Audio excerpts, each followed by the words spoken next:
नमस्कार, स्वागत है आपका यू न्यूज में। मैं हूं आपके साथ शिवानी। चले रुक करते हैं आज की बड़ी खबरों पर। गुमशुदगी की मर्डर मिस्ट्री का एसएसपी हरिद्वार टीम ने किया 48 घंटे में खुलासा।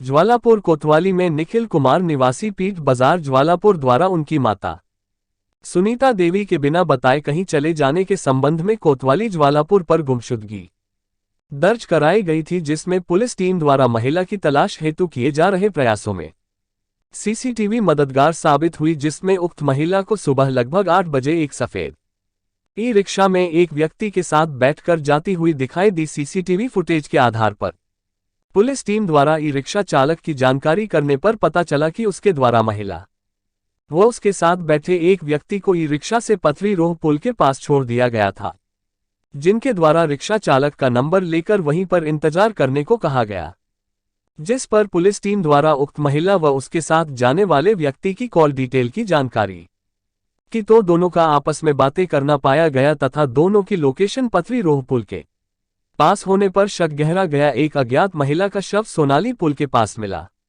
जिसकी शिनाख्त अरविंद कुमार द्वारा अपनी माताजी के रूप से की गई। पुलिस टीम द्वारा सर्विलांस की मदद से आरोपी नसीम पुत्र मीर हसन निवासी पौवधोई को वाल्मीकि बस्ती ज्वालापुर से दबोचा गया, जिसके द्वारा मृतका सुनीता की नहर में धक्का देकर हत्या करने की बात को कबूला गया। कोतवाली में 2 दिन पूर्व जो 8 तारीख को सुनीता देवी हैं, 65 साल के करीब की उम्र है और पीठ बाजार में रहती है। इनकी गुमशुदगी इनके बेटे द्वारा लिखवाई गई थी, जो गुड़गांव में कार्यरत हैं, और इस गुमशुदगी लिखाने का उनके द्वारा बताया गया कि उनकी माता जो है प्रातः जो है अचानक से चली गई थी, लेकिन दोपहर तक वापस नहीं आई है। सूचना पर वो गुमशुदगी लिखाने वहाँ से आया और उस पर गुमशुदगी लिखवाई गई। चूँकि एक बुजुर्ग महिला इस तरह से अचानक से बिना बताए, घर में भी एक पोता उनका 12 साल का था, और इस तरह से जाना प्रथम दृष्टया संदिग्ध प्रतीत हो रहा था। इसलिए तत्काल इसमें जो है थाना और एसओजी वाली जो हमारी सीआईयू की टीम है, इनके द्वारा पहले हमने पूरी सीसीटीवी फुटेज को चेक किया कि किस संभावित रास्ते पर गई होंगी। उसमें एक ई रिक्शा से जाते हुए वो दिखी वहाँ पर, और उसमें एक व्यक्ति भी दिखा साथ में। तो चूंकि इस व्यक्ति की पहचान उस समय नहीं हुई थी, तो कहीं ना कहीं संदिग्धता प्रकट हो रही थी कि क्या माजरा हो सकता है, चूँकि रात तक वो वापस मिली आई भी नहीं। तो इसके आधार पर जितने भी कॉल डिटेल वगैरह उनकी थी और चीज़ों को हमने एनालाइज किया, तो उसके बाद पाया कि पथरी रोह पुल के पास लोकेशन आ रही थी, लास्ट में जो फ़ोन था और जो संदिग्ध नंबर भी था। इसको देखते हुए हमने सीसीटीवी फुटेज के आधार पर ई रिक्शा चालक को भी ट्रेस आउट किया। उससे पता चला कि उसने एक बुजुर्ग महिला और एक व्यक्ति को जो है पथरी रोह पुल के पास छोड़ा था, और इससे इस घटना में लगा कि कहीं ना कहीं कोई अनहोनी की बात है।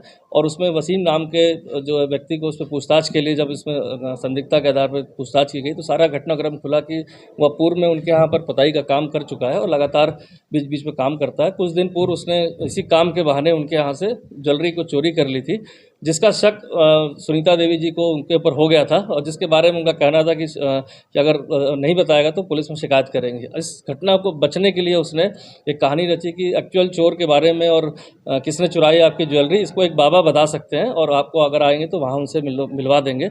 उस पर विश्वास करके वो उसके साथ चली गई, और पथरी रोह पुल के पास पहुँचने पर उसने उनकी ईयररिंग और अंगूठी भी उतरवा ली और नदी में धक्का दे दिया। साथ ही साथ ये भी इंश्योर किया कि वो डूब जाए, कहीं बाहर न निकल पाएँ किसी कारणों से।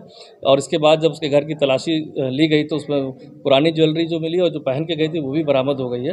अभियुक्त ने पूरी घटनाक्रम को इसमें कबूल किया है कि चोरी का इल्जाम, मतलब चोरी से बचने के लिए कहीं वो जेल ना चला जाए, उसने हत्या को अंजाम दिया था। आपराधिक इतिहास तो नहीं है, चूंकि ये नॉर्मल काम करने वाला है, लेकिन कहीं ना कहीं उसके मन में जो लालच था, और लालच के बाद जब उसने चोरी करी, उस चोरी की घटना से बचने के लिए कि कहीं मैं जेल ना चला जाऊँ, उसने इस हत्या को कारित किया। मेरे साथ बस इतना ही। बाकी की तमाम खबरों के लिए देखते रहिए यू न्यूज।